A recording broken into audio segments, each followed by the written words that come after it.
It's back in Genesis chapter 4 that we see competition between two brothers.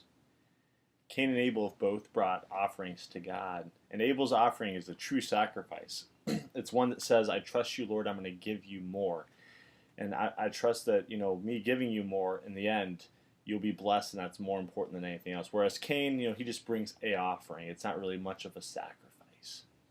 And so Cain, rather than being inspired by what his brother does, rather than looking at what his brother is doing in his offering and thinking, well, I need to offer something like that. I need to give a more true sacrifice, like my brother Abel.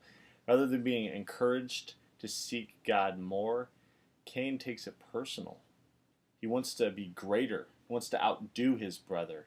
He's angry because his offering isn't as great, and so he looks down upon his brother. His face is downcast. And we know that God, he doesn't want us to be seeking this idea that we need to be better, that we need to keep up with the Joneses, that in this dog-eat-dog world that we need to be the survival of the fittest, that we need to be greater than our neighbor.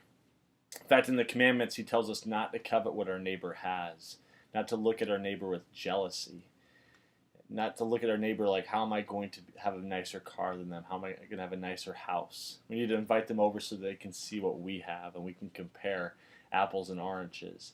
God doesn't want us to be like this. He doesn't want us to compare our offerings and think to ourselves, well, is mine greater than his? He wants us to inspire, encourage, and spur each other on to live lives that glorify him, lives that sacrifice for him. And so we see Cain, he's totally missed the point. Jesus doesn't want us to think about how we can be greater than our neighbor. Jesus says it's the meek that will inherit the earth, the last that will be first, and the first will be last.